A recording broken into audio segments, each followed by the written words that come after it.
السلام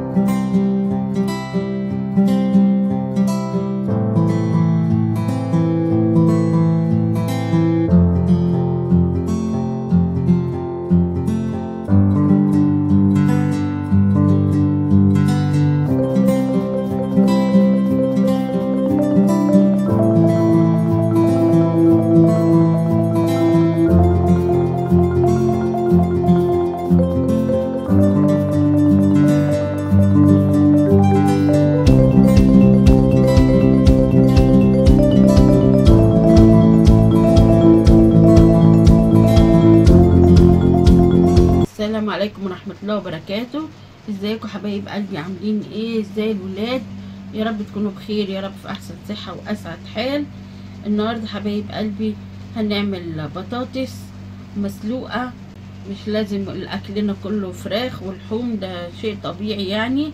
لازم ننوع في اكلنا كله، ولازم نعود الولاد ياكلوا كل حاجة زي ما احنا متفقين. وزي ما انا دايما بقول لكم، اكلوا ولادكم كل حاجه لازم تاكلوها لهم طالما حاجه مفيده وصحيه ومن البيت.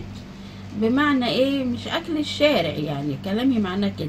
هاتوا كل حاجه اعملوها في بايديكم، وخلوا ولادكم عودوهم ياكلوا كل حاجه. وهنعمل معاها ايه؟ بيض. دي بطاطس هسلقها بقشرها. القشرة حبايبي فيها فايدة عالية جدا جدا جدا. يعني الناس اللي بتسلق البطاطس متقشرة، لا دي كده ما خدتيش اي فايدة. بتسلقيها بقشرتها. عايزة اقول لكم اللي عارف صح بياكلها بقشرتها، مهروسة مقلية اي حاجة. انا ساعات بقليها بقشرتها، اللي هي بكون سلقاها 3/4 سلقة وبعدين بقطعها صوابع. دي بقليها بالقشره بتاعتها. القشره كمان بتبقى مقرمشه وجميله. لازم تغسليها كويس جدا. دي مغسوله كويس جدا بالليفه بتاعت الخضار حبايبي، بس هي القشره بتاعتها غامقه. بيجي علينا وقت البطاطس بتبقى قشرتها اللون ده حبايبي.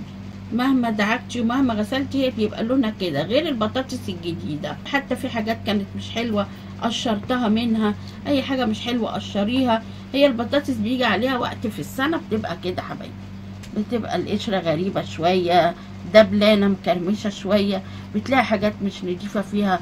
نضفيها بس. حاولي على قد ما تقدري تسلقي البطاطس بالقشرة. بلاش اللي احنا بنقشرها خالص دي وبنسلقها من غير قشرة. لكن دي حاجات ما كانتش حلوة فيها، دي رميتها عادي مفيش مشكلة. لكن الباقي كله هو الكويس بقشرته. والبيض ده هنعمله ليه كذا طريقة. ممكن نعمله بالسمنة ونحطه فيها، والبطاطس بتعمل بكذا طريقة. برضه هعمل معاكم كل حاجة كل ما يخطر على بالكم. وان شاء الله اكلة مفيدة ومغذية، فيها النشويات اللي ولادنا بيحتاجوها المفيدة، وفيها البروتين. البيض غدوة بقى في منتهى الجمال. المية حطها بتغلي على النار، ودي غسلها كويس جدا جدا بالليفة بتاعت الخضار.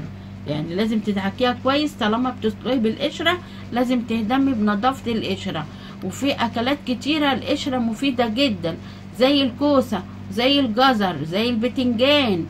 ففي حاجات القشره بتاعتهم حبايبي مفيده. حتى تلاقوني دايما لما بعمل الكوسه ما بكحتهاش واعملها شكل ومش عارف ايه، بكحت منها المفيد. لا، بغسلها بالليفه كويس جدا وبعملها بالقشره بتاعتها. مهم جدا الكوسه بقشرتها، البطاطس بقشرتها. في ناس بتهرسها بالقشره، بس في ناس بتتضايق. بس الحقيقه القشره دي يعني مش مستحبه. خليكي في البطاطس الجديده اسلقيها بقشرتها وهرسيها بقشرتها. دي البطاطس تحسيها القشره بتاعتها مجلده شويه، هتضايق في الاكل. لكن هسلقها بالقشره، هاخد برضو اكبر قدر ممكن في الفايده. خليكم معايا كده مركزين في كل وصفاتي اللي بقولك. فايدة كل حاجة حبيبة قلبي، فايدة كل نوع خضار ايه، فايدة القشرة ايه.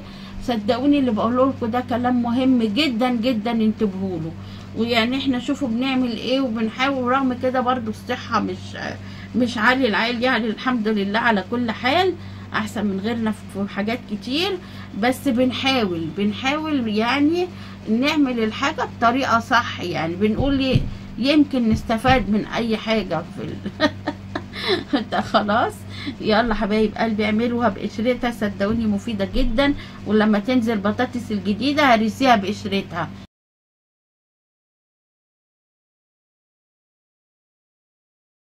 هنعمل ايه كمان حبايبي مع البطاطس؟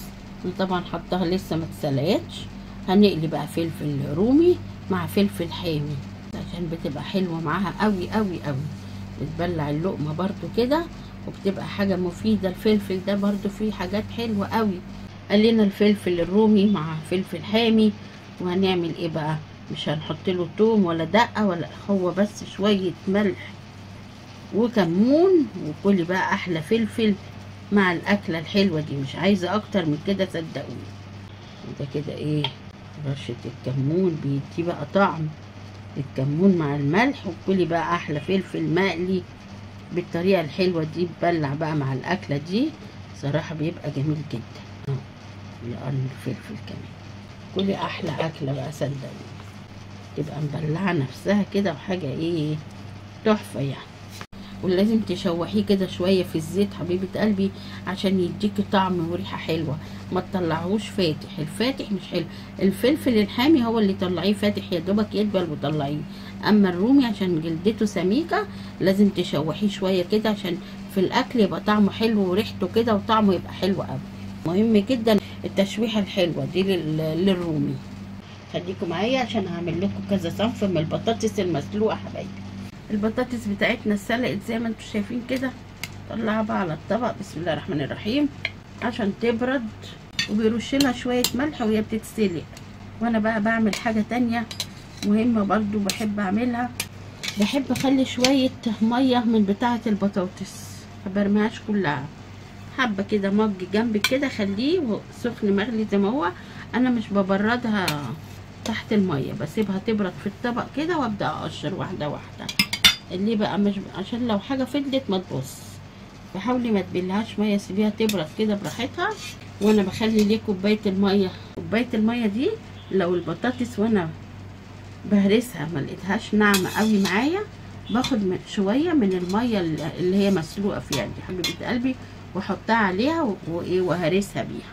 ان انا هاخد كوبايه على جنب وههرسها في الحله دي، تبقى حاجه غويطه وواسعه في نفس الوقت. يعني انا هاخد الميه دي هاخد منها كوبايه اخليها على جنب وادلق بقيه الميه اللي في الحله اللي مسلوقه فيها.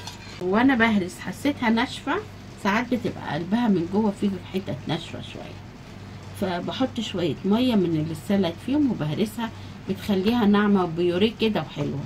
خلاص يا رب تكونوا بتستفادوا مني في اي حاجه بقولها، اتمنى ذلك طبعا. يعني ان انا الحقيقه طالعه عشان افيدكم، يعني مش مجرد نعمل اكل وخلاص، لا دايما هتلاقوني في كل فيديو من فيديوهاتي بقول لك حاجه مفيده تستفادي منها. زي ما قلت لك قشره البطاطس دي مهمه جدا جدا جدا صدقوني، هرسوها بيها. واللي مش متعود واحده واحده هيتعود لما يعرف ان دي الفايده في الحاجه دي. يعني انا وانا بقشر والله لو قشره زي كده رايقه وحلوه ههرسها فيها، ايه المانع؟ فهمتوني؟ لكن الحاجات الغامقه دي لا. عشان كده بقول لكم البطاطس الجديده هتبقى حلوه جدا في الكلام اللي انا بقوله. هسيبها تهدى شويه ونبدا نشوف هنعمل ايه، لان عامله لكم كذا طريقه. خليكم معايا عشان تبقى اكل غدوه حلوه جدا مشبعه، مغذيه مفيده، كمان تفتح النفس كده حبايب قلبي. قبل ما تهدى شويه قلت اقول لكم المكونات اللي هستعملها في الايه. هصنفها صنفين يعني. ده بيض حبايب قلبي، اي كميه بيض انت حباها، عايزه تعملي بعدد الاسره، عايزه تعملي 3 بيضات 4 ايا كان حبيبه قلبي اللي انت عايزاه. وهنا توم وفلفل حامي، وهنا الميه اللي خدتها من ميه سليق البطاطس اللي قلت لكم عليها لو احتجتها. يعني انا وانا بهرس هقول لكم احتجتها او لا، فتي خليها معاكي احتياطي ميه ايه، ميتها المعقمه منها فيها، لان كمان فيها الفايده بتاعت البطاطس. التوابل بتاعتنا عباره عن كمون وفلفل اسود وكزبره ناشفه وملح. مش هنشتغل باي توابل تانية غير كده. وهنشوف هنصنفها صنفين ازاي هيعجبوكم الاتنين احلى من بعض. هقشرها بقى حبايبي كده. خلاص كده حبايب قلبي قشرتها، ونفس الحله اللي كنت سالقه فيها ما تشطفهاش، دلقت بس الميه الزياده منها وخدت كوبايه زي ما قلت لكم، وخليها متعقمه عشان ما احطلهاش ميه حنفيه. يعني ما رضيتش اشطف الحله عشان تفضل متعقمه بالميه اللي كانت فيها. فهمتوا ده؟ ههرس بقى بالهراسه. انا بهرس دي بس قدامكم ليه؟ عشان نشوف كده لو محتاجه شويه ميه من المسلوقه.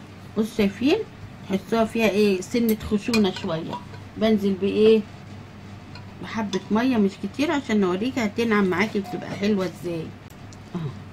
شايفه بقى كده تنعم معاكي صح اهو. شفت اللي اقصده؟ بس هنزل بقى بواحده واحده هرسها، وانزل برده كده ايه بشويه ميه من الميه اللي ايه يا حبايب قلبي، دي الميه بتاعت سلق البطاطس. خلاص بنزل بقى حبه حبه كده، كل ما الاقي بطاطسايه احسها خشنه شويه بنزل بشويه ميه من دول. انا خدت المج كله الحقيقه لان هو فعلا بيسهل هرس البطاطس. هي ساعد البطاطس مسلوقه حلوه وكل حاجه، بس بصوا بيسهل هرسها ازاي بقى. خليها بيوريه كده وناعمه من غير ما ايه ما تضغطي قوي بزياده وتتعبي. خلاص زي ما انتم شايفين بصوا نعمل في ثواني ازاي عشان شويه الايه الميه دول. خلاص كده حبيبه قلبي اعملي، بسهل لك حاجات كتيره وبفيدك بحاجات كتيره، ويا رب تكونوا بتستفادوا مني وبتعملوا بنصايحي. اتمنى ذلك والله، يعني اتمنى تعملوا بكل الطرق بتاعتي، صدقوني هتستفادوا كتير وهتبقوا كل حاجه غير يعني. الله بصوا نعمت معايا كمان بسرعه ازاي، شفتوا الجمال كله حبايبي بشويه الميه بتاعت سلق البطاطس. يلا نبدا بقى نقسمها ونشوف هنعمل جزء منها بايه وجزء بايه. زي ما قلت لكم حبايب قلبي هعمل لكم صنفين من البطاطس، عشان كده مقسماها، هنا سايبه شويه في الحله وهنا طلعت شويه في الطبق. هعمل ايه حبايب قلبي؟ ده اول صنف هعمل ايه توم مع ايه حته من الفلفل الحامي، لان كده كده قالين فلفل حامي عشان الحاجه ما تبقاش حراقه، عشان لو في ولاد صغيرين بياكلوا ما تبقاش الحاجه حراقه عليهم. انا بحط حته صغيره اللي مع التوم بتدي بس ريحه حلوه للبطاطس بقلبها فيها، فحطي حته صغيره كده زيه، والحامي بقى كليه بره لوحده. مهم جدا النقط اللي بقولها دي، ده حقيقي مهمه جدا جدا. الصغيرين ما يستحملوش الشطه زينا حبايبي، في ناس ملاش في الشطه اصلا، كبار وصغيرين، فهمتوني؟ فاهتموا بالنقط دي. الثوم مع الفلفل مع الملح برضه حسب الحياء زي ما احنا متفقين، مع شويه كزبره ناشفه ما تكتريش منها عشان ما تغيرهاش قوي، بس بتدي طعم وفيها فايده. بتدي يعني حطي حبه صغيره منها. ركزي على الايه، على الكمون وعلى الفلفل الاسود، دول اكتر حاجه ايه تحطي. دي نص معلقه صغيره كمون مليانه كده ايه نص هرمي كده. فلفل اسود ما تكتريش فيه عشان ما تبقاش حاميه برضو، حوالي ربع معلقه صغيره برضو مليان. ده كده التوابل بتاعتنا حبايب قلبي للجزء اللي انا عاملاه في الحله ده. خلاص وفي حاجه تانية بضيفها معاها كمان، بس صبركم عليا هدق ده وارجع لكم. دقيت خلاص التوم مع التوابل مع الملح اهو. بيتعب من التوم، في ناس بتتعب يا جماعه، عندهم قرحه، عندهم مشاكل في المعده، فكل شيء وارد. قللي التوم شويه، انا مش حاطه كتير برضه على فكره. بنقلب طبعا ونشوف الحياء وكل القصه دي. بنزل بايه كمان حبايب قلبي؟ ده الزيت اللي انا قاليه فيه الفلفل، بيبقى طعمه وريحته حلوه جدا. اوعي تقلي بتنجان وتنزلي بيه على البطاطس، هيمررها ويبوظها. ده عشان فلفل بس، قاليه فيه الفلفل الرومي والحامي، هيديه ريحه حلوه وطعم حلو. حتى جبت المصفى عشان لو في اي شوائب. الشوائب اهي منزلهاش. هقلبها كويس جدا حبايب قلبي اللي هو بالثوم والفلفل والتوابل زي ما شفتوا. هرصه كله. شايفين الجمال كله؟ شايفين النحت، الفن التجريدي، اعظم انواع النحت اهو. هعملها لكم بالشوكه برضو منظر حلو. ده فلفل حبايبي من اللي احنا داقينه، يعني تقولوا ده ايه الغامق ده، مش هينفع اشيله طبعا، ده هو ده اللي بيدي الطعم الحلو يعني عشان كده حطيت حته مش كبيره عشان ما يبقاش حراق على حد. منظر كده كده يبقى شكل كده، في شكل بقى انت حباه. يديكي برضو ايه تجويف عشان لما نحط الزيت ينزل، يعني نحط شويه زيت كمان على الوش عشان خاطر الزيت اللي حطيته جواها كان قليل، الزيت اللي مكان قليت الفلفل انا مش حاطه كتير عشان خاطر لازم بنحط في قلبيها زيت كده ايه كمان على الوش. زي ما انتوا شايفين الجمال كله اهو قدامكم. اعملي اكلك بالطريقه الحلوه دي، صدقيني الولاد هيحبوا اكلك حتى لو كانت حاجه بسيطه وجميله زي ما انتوا شايفين. مش بسيطه يعني حاجه، لا ده روعه، صدقوني الاكل ده هو اللي بياكل. والله الاكل ده اللي بياكل، ده الفلفل اللي بقول لكم عليه حبايبي. اوعي ترميها، دي فلفل. خلاص ضغطي بس شويه كده عشان خاطر الزيت ما ايه يحاول ايه يبقى جوه كده ويدي شكل كمان. ننزل بالزيت اهو عشان هو اللي ايه بيخلي اللقمه ناعمه وحلوه، بيخلوا شويه البطاطس ناعمين. واحنا بناكل بناخد شويه زيت في الطبق اللي هناكل فيه وبنقلبه بقى وناكل. فهمتوني ازاي؟ لان هي طبعا كميه، فالزيت ده مش كتير عليها، ما تقلقوش عشان تبقى ناعمه وحلوه قوي. شايفين الجمال ده حبايبي؟ ايه رايكم في السرفيس التحفه ده؟ ولسه هجمله لكم كمان واعمله لكم حاجه محترمه دلوقتي. طبعا حبايبي هنعمل شكل جمالي للطبق. بسم الله الرحمن الرحيم. هنعمل برضو هنا ايه كده شكل حلو كده. خلي الصغنن ده هنا وهنا.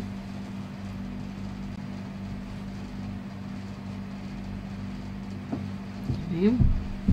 ونعمل بقى هنا واحد كده برضو وهنا واحد. بس ايه رأيكم بذمتكم حد يقول ده شوية بطاطس؟ شفتوا بقى البطاطس؟ عارفين الأغنية ولا مش عارفة دي ايه؟ طبخين ايه؟ طبخين بطاطس. هي دي حبايبي طبخين ايه؟ طبخين بطاطس. بذمتكم ايه رأيكم في الطبق بقى؟ ها تقولوا لي ده اي كلام وكده؟ ابدا، زي الفل والله، مع شويه الخضار الفلفل الجميل ده، وكلي احلى بطاطس. ده كده حبايب قلبي الجزء البطاطس اللي هعمله بالبيض. دي حته سمنه بلدي حلوه عشان بتديكي طعم حلو بقى في البطاطس. وساعات بعملها بالسمنه البلدي والتوابل بس، ما بحطش ساعات بيض كمان. بس انا قلت عشان ده غدا نبقى نعملها فيها حاجه فيها بروتين. هنكسر البيض، اي بيض كميه انت حباها وحسب افراد اسرتك وحسب كميه البطاطس اللي عاملاها وايه، وانت بقى ليكي وجهه نظر بتاعتك انت. هقلبه على النار، مش هعمله بيض عيون ولا اي حاجه، لا هيتقلب حبايب قلبي. هقليه عادي يعني، مش عيون ولا كل الكلام ده. خلاص كده بس هقلبهم على النار اسويهم. هعمل ايه حبايب قلبي؟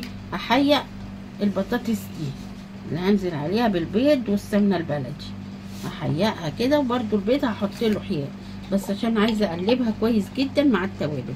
عباره عن ملح، كمون، ايوه يبقى حلو فيها الكمون، زودي شويه في الكمون يعني بس ما تكتريش قوي عشان ما تمررش. وهنزل كمان بايه حبيبه قلبي؟ هنزل بفلفل اسود، ما تكتريش عشان دي المفروض انها هاديه خالص اهو. وهنزل على البيض برده بفلفل وكمون وملح برده، عشان كده بنزل هنا على الهادي يعني. هقلبها كويس قوي عشان انا عايزه البطاطس تتشرب كويس من التوابل والملح عشان حياها هيبقى حلو. عشان لما انزل عليها بالبيض ما اقلبش بقى جامد والكلام ده. والبيض على النار اهو بقلب فيه كمان في نفس الوقت. حطيت البطاطس اللي هنعمل عليها البيض بالسمنه البلدي، وايه نحط شويه ملح، ما نكترش قوي عشان احنا ايه حيقنا الايه البطاطس زي ما انتم عارفين. هنزل بشويه فلفل اسود برضه، ما نكترش حاجه على قد البيض كده عشان احنا حاطين في البطاطس. نحط شويه كمون، يبقى هي توابلها ملح وفلفل اسود وكمون حبايب قلبي. نقلبها بقى. شايفين السمنه؟ عشان احنا مش حاطين فيها لسه سمنه البطاطس ولا اي حاجه، فلازم تكتري شويه سمنه كده عشان هما دول اللي هيطعموا الايه البطاطس حبايبي.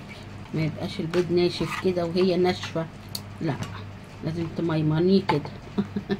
خلاص ننزل بقى كده. بسم الله الرحمن الرحيم. طبعا هو بيتهرس في قلبيها بس طبعا انتوا عارفين لقطه الصوره بقى والكلام ده. احنا ايه هنحاول ايه نعمله كده واحنا بناكل بقى ايه، نظبط بقى المواضيع دي كده عشان البطاطس برضو تبقى باينه. شايفين؟ والمنظر ده عاملاه بالشوكه عشان تدي شكل جمالي برضو زي كده المطاعم والولاد يحبوا الاكل زي ما احنا متفقين. نعمل بقى كده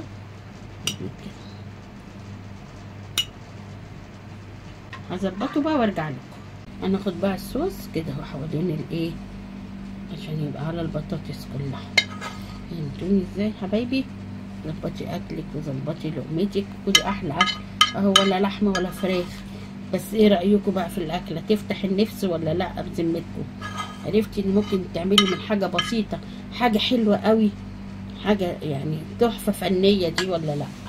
ايه رايكم حبايب قلبي في السرفيز الجميل ده؟ 10/10. خلاص كده حبايب قلبي اكلنا خلاص حطيناه زي ما انتم شايفين. ايه رايكم بذمتكم؟ ايه رايكم بقى في الجمال ده؟ ولا لحمه ولا فراخ ولا اي حاجه، وصدقوني الاكله دي بتاكل احلى من 100 لحمه ومن 100 فراخ. وانا زي ما قلت لكم ساعات بعمل البطاطس ديت من غير بيض خالص، كمان بسمنه بلدي بس مع التوابل. ايه رايكم بقى؟ فراخ ايه بقى ولحمه ايه في الجمال ده؟ ده حاجه يعني بصراحه تفتح النفس وبتشرح القلب، ده حقيقي.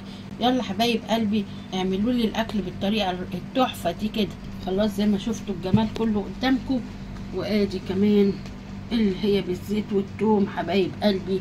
ايه رايكم بذمتكم؟ والله ريحتهم طالعه مش ممكن، والله بقول لكم ولا لحمه ولا فراخ صدقوني. هي الاكلات دي بس اللي تفتح النفس. يلا حبيبه قلبي اعملي الاكل بالطريقه الحلوه دي. وادي كمان بطيخ اهو. هتقولوا هو البطيخ مش لاقينه في السوق؟ والله لقيناه بالصدفه يعني هو في موجود في اماكن واماكن. لسه مازال موجود يعني، دوروا عليه هتلاقوه. يلا اللي وصلت معايا لغايه هنا تعمل لي احلى اشتراك واحلى شير واحلى لايك للبطيخ، مش هقول لك البطاطس بقى. طبعا للبطاطس خلوا بالكم. انا بهزر معاكم. خلاص يلا حبيبه قلبي. والفلفل رائع اخر تحفه. كلي بقى مع السندوتش كده حكايه. يلا هاكل معاكم لقمه من هنا ولقمه من هنا عشان اوريكم الجمال كله واقول لكم الحاجه طعمها ايه بدون مبالغه. بسم الله الرحمن الرحيم.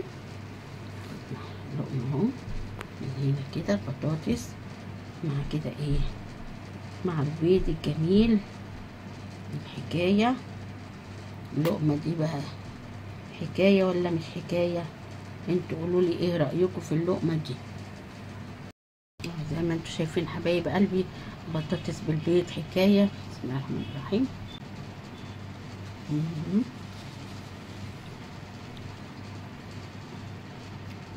ناخد كمان حته فلفل اللي معمول بالملح والكمون. ده رخر تحفه ده. تحفه تحفه تحفه. البطاطس دي بقى العشق بتاعتي، ده حقيقي. بحب البطاطس ام توم دي، بحبها قوي قوي بصراحه. الله. عارفين حبايبي انا هحط لكم عليها حته فلفل كمان عشان خاطر تبقى ايه، تبقى لقمه ما حصلتش. ايوه كلي معاها فلفل من ده كده وانسي الدنيا بحالها. كلي بقى احلى لقمه بالفلفل كده اللي هي البطاطس ام توم دي. انا بحبها قوي قوي اكتر من المسمنه والله وبيض.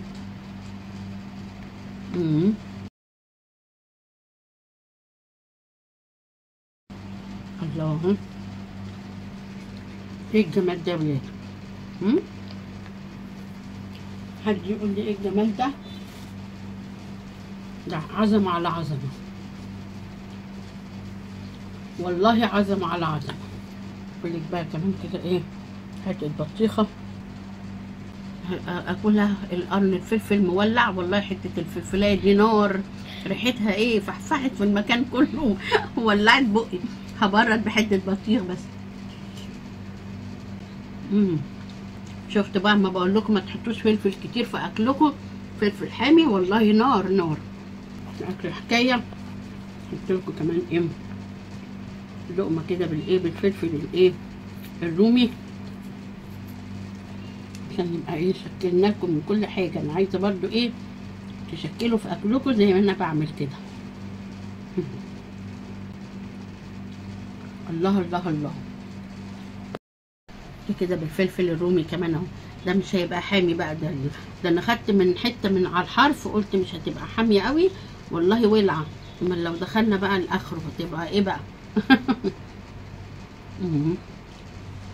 حبايب قلبي اعملوا لي البطاطس بالطريقه الحلوه دي. بألف هنا وشفا عليكم حبايبي اللي هتعملوا الاكل بالطريقه دي وهتاكلوا. بألف هنا وشفا علينا اللي هناكل. يلا اللي وصلت معايا لغايه هنا تعمل لي احلى شير واحلى لايك واحلى كومنت حلو واحلى اشتراك منها، وتفاعلوا معايا بزر الجرس عشان يوصلكم مني دايما كل جديد زي ما انتم شايفين كده بحاجات حلوه. والمشاهده كامله فضلا ليس امرا حبايبي، عشان نسبه المشاهدات واقعه خالص. خلاص يلا اللايك والشير شيري عشان كل الناس تعمل الاكل بالطريقه دي. مش لازم لحمه وفراخ، صدقوني ده الاكل ده احلى من 100 لحمه و100 فراخ. شكرا لكل حبايبي بيقولوا لي كل كلمه حلوه، كلامكم كله على راسي. ربنا يبارك فيكم في صحتكم في اعماركم ويخلي لكم اولادكم، وشوفوا وشكوا على خير ومع الف سلامه.